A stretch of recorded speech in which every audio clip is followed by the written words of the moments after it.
que nós vamos falar hoje, sobre Purim, está ligada também a esse louvor. Nós estamos em que mês do calendário bíblico? Quem lembra? Os que já estudaram isso aqui esse mês. Mês de Adar. Adar 2 até, né? E Adar é o último mês do calendário da Bíblia. Pelo calendário gregoriano, esse 2024, nós estamos em março. Mas pelo calendário da palavra de Deus, que Deus estabeleceu lá, desde Moisés, nós estamos no mês de Adar. E o mês de Adar, como todos os meses da Bíblia, tem uma tribo que vai à frente. Alguém lembra o nome da tribo que vai à frente do mês de Adar? Está naquele banner ali embaixo. Naftali. E vocês vejam as figuras que estão ali. São corças. E segundo nós aprendemos, as corças, elas são especialistas em buscar águas puras. E não existe nada mais puro do que a palavra de Deus, né? E o salmista fala sobre isso. Que Salmos, Terrilim 42:2, a corça, assim como a corça, anseia pelas fontes de água, assim a minha alma te busca, ó Deus. Eu tenho certeza que você está aqui, porque a sua alma anseia por Deus. Amém? Tenha um pouquinho de paciência, que é meio complicado arrumar tudo.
Toda a glória, toda a honra ao nosso Deus, né? Que Ele é tudo para nós. E as crianças agora podem ir para a escolinha. Eu sei que tem surpresas lindas lá para você. Eu já soube, mas não posso falar o que é. Surpresa é surpresa, né? Que Deus ensine as crianças na linguagem delas, que elas não conheçam a maldade, a perversão, mas cresçam, Senhor, guardadas pelo Senhor, e sejam flechas polidas que vão levar o Teu reino aqui na terra. Nós abençoamos as nossas crianças. Amém? Temos que sempre abençoar, não só as crianças, mas toda a família, né? Como nós já começamos a falar desde o início, Purim, ela não é uma das festas perpétuas que Deus estabeleceu, mas ela é uma festa bíblica, que está no livro de Esther, que é o 17º livro da antiga aliança, do Velho Testamento. Na realidade, meu esposo gostava sempre de falar que Deus não fez testamento. Essa tradução não condiz com o que está nas Escrituras. Deus é um Deus de aliança. Então, Deus é a antiga aliança. Quando eu falo antiga aliança, você entende já que é o Velho Testamento, como a gente aprendeu. Eu aprendi que era Velho Testamento também, viu? Não são... Quem aprendeu assim não aprendeu por acaso. É que é o que se sabia na época, né? Mas todos os filhos de Deus aqui são lindos, inteligentes, e sabem que com o tempo Deus vai trazendo coisas novas e a gente vai, dirigidos pelo Espírito Santo, aprendendo e colocando em prática, né? E quando é que aconteceu essa festa de Purim? Foi no 13º dia do mês de Adar. E o povo hebreu, vocês devem se lembrar das Escrituras, que muitas e muitas vezes foi levado cativo.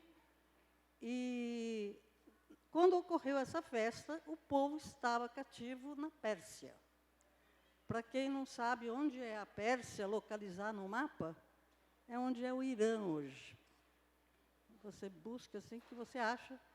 E o povo estava ali, não era a primeira leva de judeus, de hebreus que tinha vindo. Antes disso, antes de Assuero, que era o rei, teve ainda o rei Dario, e Daniel era daquela leva do rei Dario. Todos aqui devem lembrar do profeta Daniel, né? Que da cova dos leões, tudo isso aí, acho que grava bem, que a gente aprende desde pequenas histórias da palavra, né? Então, Assuero era o rei, um vasto reino, 127 províncias, e ele tinha uma rainha que, segundo a tradução, o significado era beleza incomum, porque ela era muito bonita. Então, essa aqui é a introdução. Aí, a primeira parte, como eu gosto de dividir assim, porque assim a gente já vai sabendo quando que está chegando no fim, né? Consequências da rebelião. O que é rebelião? Rebelião foi o que Lúcifer fez, e foi banido, transformou-se. Então, tem vários nomes hoje que é melhor não ficar falando, mas vamos falar das coisas de Deus. E quando você desobedece uma autoridade, você está em rebelião. Foi o que Eva fez, o que Adão fez, se rebelaram contra Deus. E o rei Assuero, com toda aquela riqueza, resolveu dar uma festa. Quando eu leio isso, eu não consigo imaginar, eu não sei vocês, eu gosto de ficar imaginando como é que é a coisa. Ele fez uma festa que durou 180 dias. Eu falei, meu Deus, uma festa de um dia já dá um cansaço. Mas, naquela época, eles faziam umas coisas assim. Também não tinha televisão, não tinha internet, né? Então, acho que era mais fácil ter festa desse jeito. E tudo era do mais fino, do bom e do melhor, porque o rei queria ostentar toda a sua riqueza. E quando chegou no 7º dia, ele resolveu mandar 7 eunucos buscar a rainha, porque naquela época o rei morava num palácio e a rainha morava em outro. E a rainha e ninguém podia chegar diante do rei sem que o rei permitisse ou chamasse. Você vê o privilégio que nós temos de, através de Jesus Cristo, chegar diante do nosso Deus, falar com o Pai, a gente não vê, mas sabe que Ele nos ouve, sem precisar pedir licença. Mas na época do rei Assuero, naquela época, há mais de 500 anos antes do ano 0, ninguém chegava perto do rei sem que ele chamasse ou que ele permitisse. Então, quando os eunucos foram buscar Vasti, ela estava dando uma festa para as mulheres, no Palácio das Mulheres, que era o palácio que ela governava. E ela não foi, rebelou-se contra o rei. Você imagine como que o rei ficou, quando os eunucos disseram, ela mandou dizer que não vem. Ele ficou numa situação dificílima, porque ele era a autoridade máxima e foi desrespeitado de uma maneira muito afrontosa, né? E ele ficou sem ação, e o que ele fez? Chamou os sábios, os seus conselheiros, para ajudar ele a pensar o que ele ia fazer naquela situação. Então, antes de agir, nós temos que ir para o que as Escrituras dizem e aprender com as Escrituras. Antes de decidir, de agir, consulte Deus e consulte as pessoas sábias. Pessoas que você sabe que têm entendimento, que são equilibradas, e você vê isso pelo caráter da pessoa, né? Então, em Provérbios, Mishlei 11:14 diz, na multidão de conselheiros há sabedoria. Então, conselhos dessa palavra. Não tome decisão sem pedir conselhos. É bom ter mais de um conselheiro, porque aí ele vai ajudar a orar e vai ajudar você a decidir corretamente, não é? E aí, o que os sábios disseram?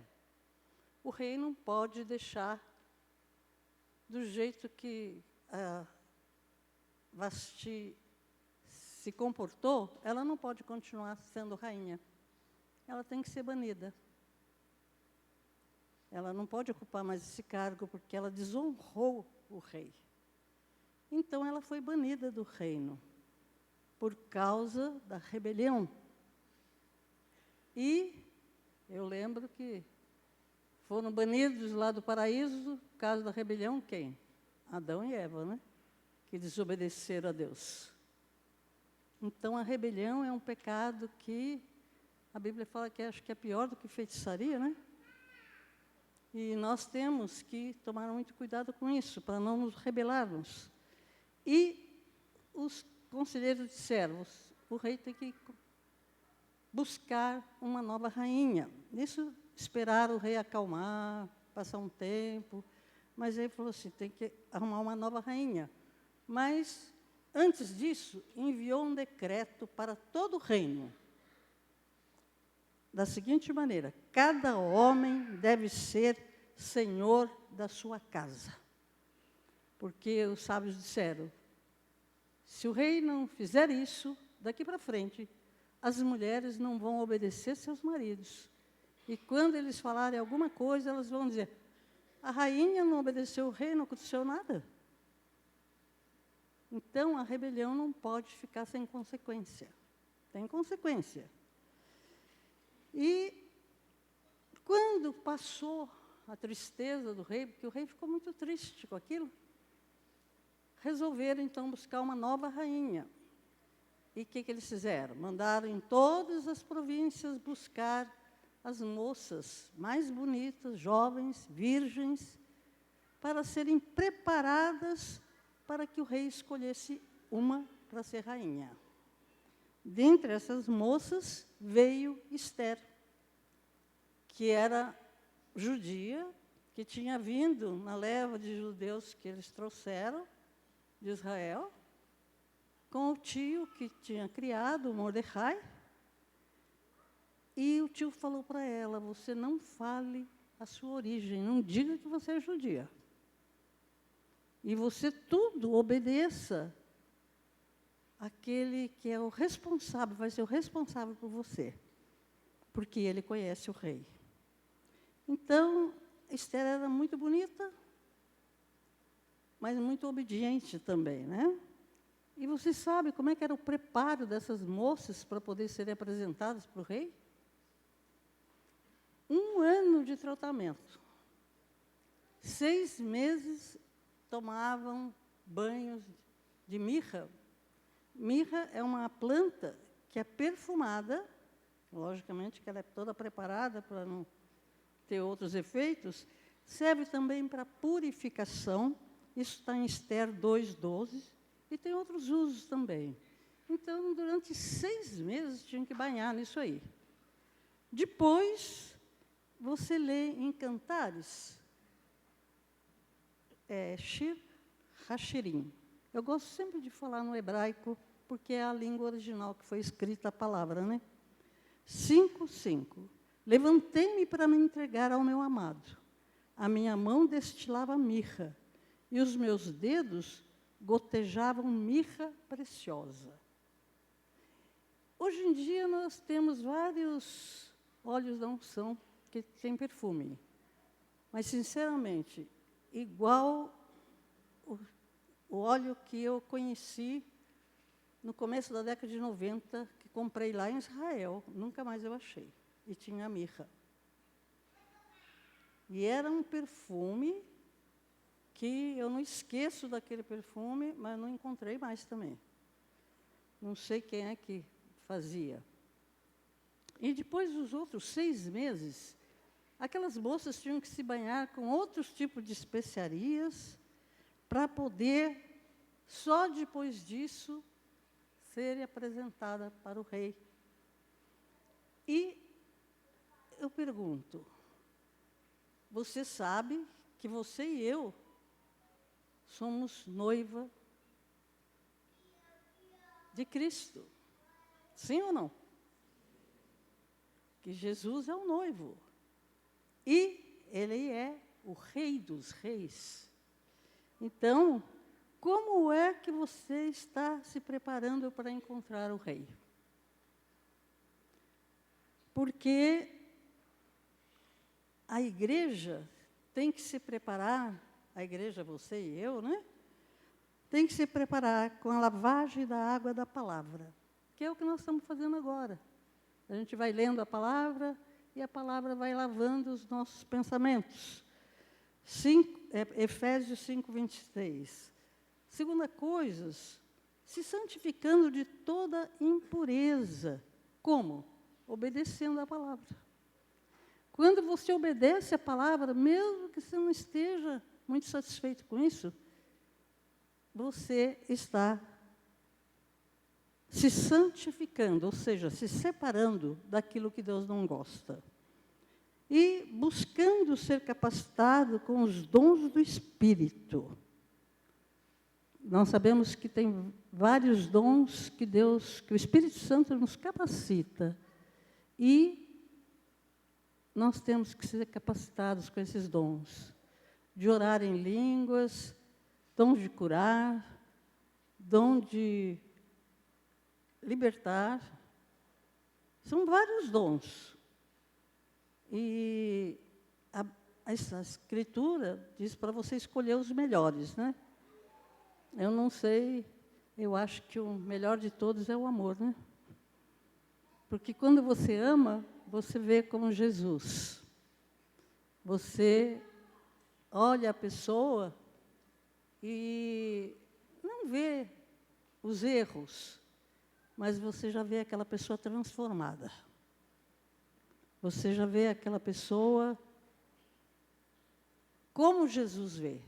Jesus olhava para a prostituta, mas não via como prostituta, via como uma mulher, mãe de filhos, esposa virtuosa. Então, eu não sei.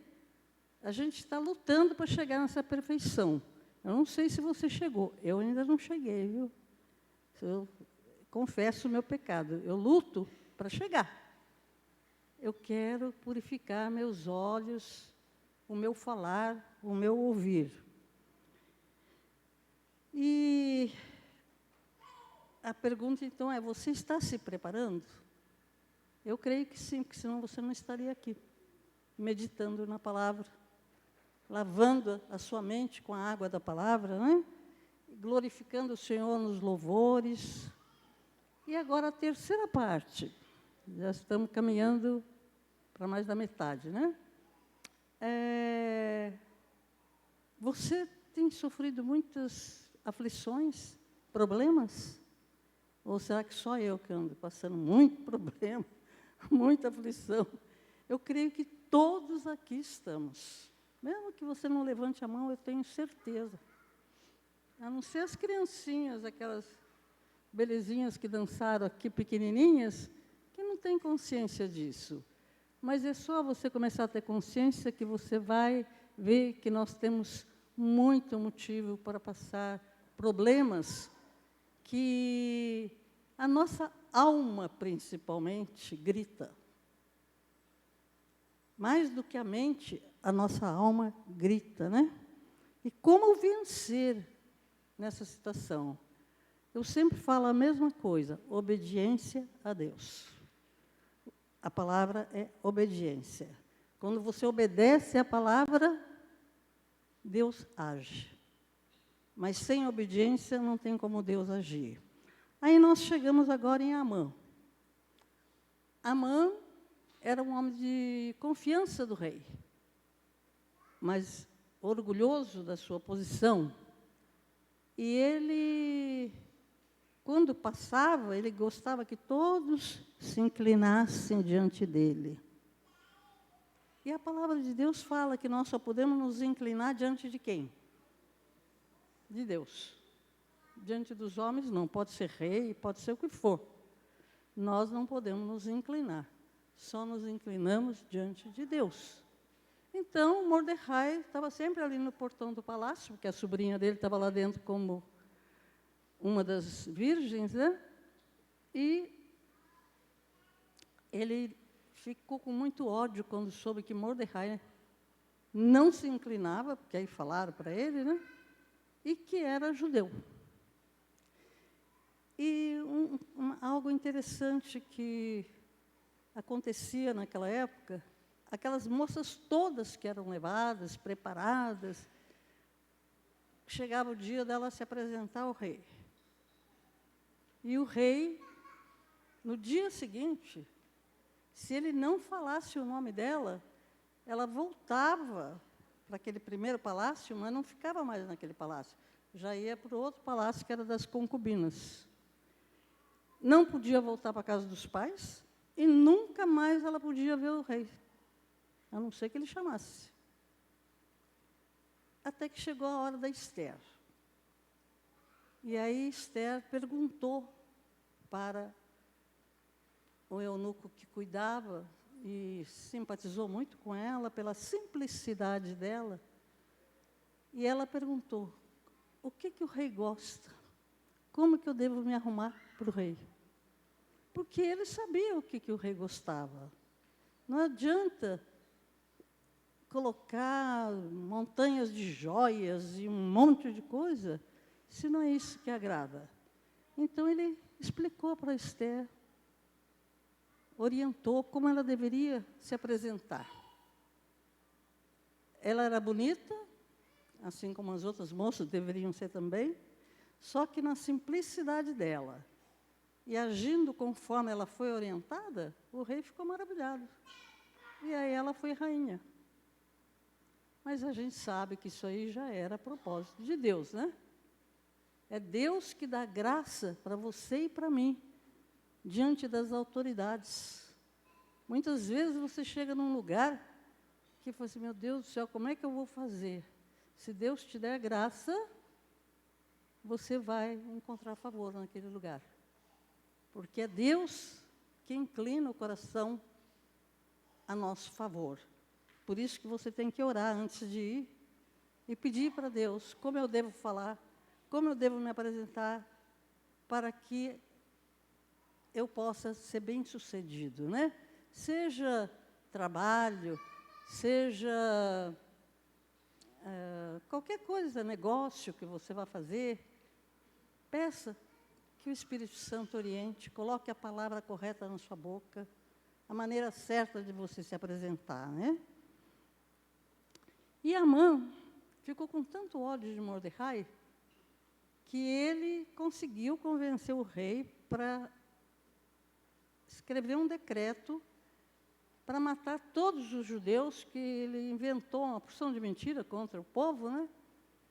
E o rei confiava nele, acreditou. Então, eles lançaram sorte, que é pur, né? O dia que deveria matar todos os judeus, para exterminar todos os judeus que estavam na Pérsia. E quando os judeus souberam disso, ficaram numa tristeza. É a mesma coisa quando a gente escuta algumas notícias. Olha, vamos fechar as igrejas. Nós não vamos poder mais nos reunir. Você já deve ter ouvido algumas vezes falar essas coisas, né? E aí a gente ora para que isso não aconteça.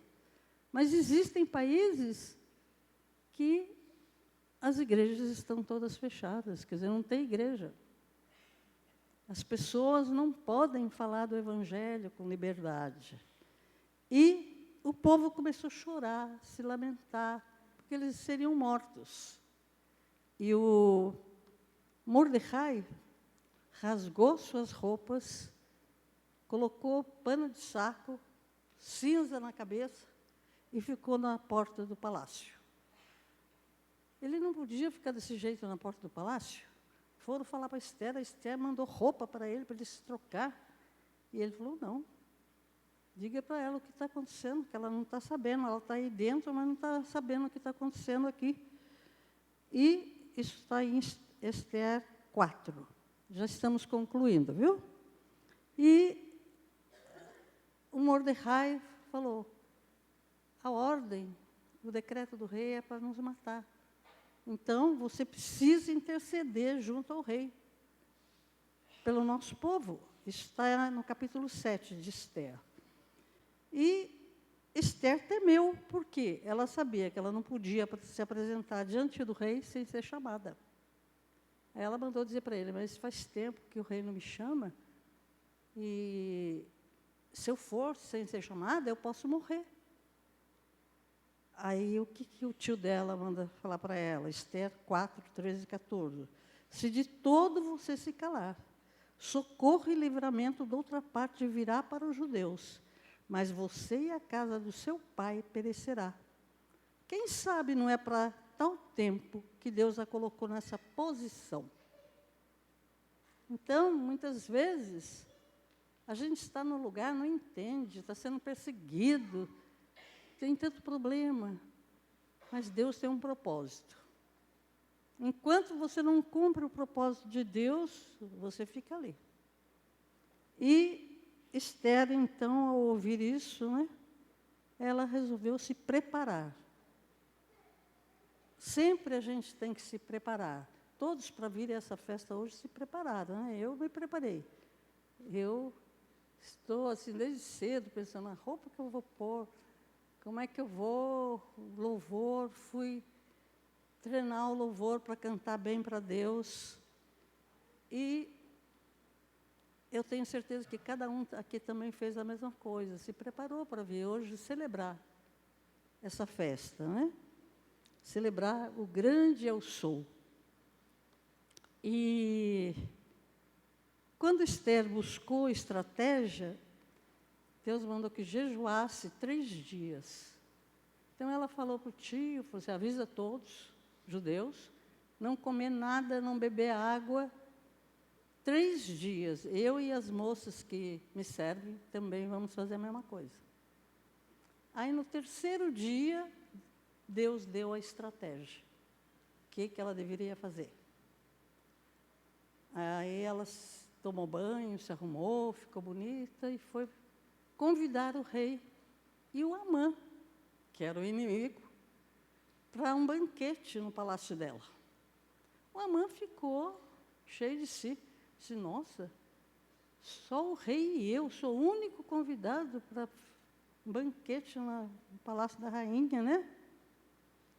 E o rei ficou tão maravilhado com o banquete que ela preparou, que a uma certa altura falou para ela, pede o que você quiser. Até metade do reino eu dou. E tem mais de uma vez na palavra de Deus que a gente ouve isso, Deus perguntando. E eu pergunto para você, se hoje você estiver na sua casa, sei lá, no carro, em algum lugar, e Deus falar para você. Você está orando e Deus fala, pede o que você quiser. Você tem ideia do que você pediria para Deus? Às vezes eu fico pensando, meu Deus, a gente tem que saber o que pedir para Deus. Salomão pediu sabedoria, não é? Agora, a Esther falou assim, que no dia seguinte teria outro banquete. Então, ela falaria o que ela queria. E aí, novamente, o Amã foi com o rei. E a Esther, então, falou. Pediu a vida dela e a vida do povo dela. E aí contou sobre o decreto, a artimanha do Amã. Então, Amã foi desmascarado. Não se preocupe. Seus inimigos serão desmascarados. Vai chegar uma hora que Deus age a favor dos seus filhos e desmascara o inimigo. E o inimigo, então, perece. E Amã viu que ele estava perdido, como a gente sabe. Eu estou, assim, não falando todos os detalhes, porque você pode ler o livro de Esther, ele é curto. Tem bastante detalhe, né? Mas ele e a família dele toda morreu.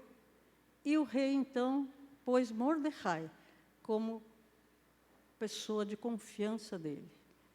E, então, Mordecai conseguiu que o rei desse um decreto que todo judeu deveria se defender. Se alguém viesse para matá-los, e eles receberam armas, tudo para agir. Então, não se preocupe. As armas de Deus são poderosas. E uma das armas mais poderosas que Deus nos dá está na nossa boca. É a palavra dele. E ele fala, abre a boca, libera a minha palavra e destrói o inimigo. Não é? Eu gosto daquele louvor que alguns conhecem, mas eu não mandei colocar. Uma vez eu cantei até aqui um pedacinho assim. O Deus eterno é a minha habitação, os seus braços estão debaixo de mim. Eu sou inatingível, pois habito em lugar seguro. Hosana. Está na palavra, vocês já ouviram isso aí? Ele já lançou o inimigo de diante de mim e me ordena, abra a boca, libera a palavra que é o meu sopro, espada afiada, e destrói o inimigo. Gorete lembra, né? Isso é de 30 anos atrás, não é de cantor cristão. Mas está na palavra. O Deus eterno, que é a nossa habitação, nos dá as armas espirituais, que são muito mais poderosas do que todas as armas que os homens têm criado. A arma do nosso Deus, ela é invisível, mas ela funciona. Eu já estive uma vez numa audiência trabalhista, porque nós temos firma, né? Então, acho que quem é empresário sabe disso. E parecia que tudo estava contra nós. E eu estava com o Maurício, eu falei, meu Deus do céu, Maurício, o que eles estão falando é tudo mentira. E vai dar contra nós. Maurício, não tema, mãe. Eu já estou decretando aqui. E ele começou a declarar a palavra. E aconteceu um negócio que era promotor, que estava nos acusando, começou a engasgar, tossir, e não conseguiu mais falar. Aí o juiz perguntava, o senhor não vai falar nada? E não falou mais nada. Porque o Espírito Santo deu para o Maurício a palavra que devia decretar ali, na hora. Então, os decretos de Deus funcionam. Lembre-se disso, e você, como filho de Deus, tem direito, né? E o Mordecai, então, escreveu para o povo uma carta com palavras de paz, boa fé, e que eles deveriam guardar esses dias de Purim, que começa no dia 13, né? Pelo grande livramento, e celebrar com guloseimas, com troca de presentes, com muita alegria, conforme fala em Esther 9, 29 e 30, ele falou assim, todos os anos devemos lembrar desse grande livramento. Eu acho lindo quando a pessoa lembra do dia que ela se converteu, que é um dia precioso, né? E Deus, então, mudou a sorte do seu povo, e Ele muda a nossa sorte também. Ele mudou a nossa sorte. O maior milagre que eu vejo é que você e eu éramos criaturas, e agora somos filhos de Deus. Isso aí é algo que não tem preço. Aliás, tem o sangue de Jesus. É pelo sangue de Jesus. Então, pur é sorte. Purim quer dizer mudança de sorte. E assim como houve aquela mudança e o povo se alegrou, hoje também Deus continua o mesmo. Yeshua, Ele é o mesmo. E Ele não mudou. Assim como o nosso Deus não mudou, não há sombra de variação. Purim quer dizer mudança de sorte. Você crê que Deus pode mudar a sua sorte? Então, fique em pé, que eu vou estar profetizando, e depois nós vamos estar louvando com muita alegria. No nome santo de Yeshua, eu declaro sobre a vida de cada um que Deus trouxe aqui nessa noite, mudança em todas as áreas que precisam de mudança, seja na saúde, que a enfermidade saia e que venha saúde plena de Jesus, seja na área das finanças, que Deus traga soluções e tira todos os embaraços, abra a porta onde não tem porta, que o Senhor mude a tristeza em alegria, mude a morte em vida, que o Senhor traga a cada um e a sua família aquilo que cada um está precisando, que só Ele sabe. Que essa mudança de sorte se estabeleça a partir de hoje na vida de cada um de vocês e na minha vida. Eu tomo posse no nome santo de Yeshua. Amém?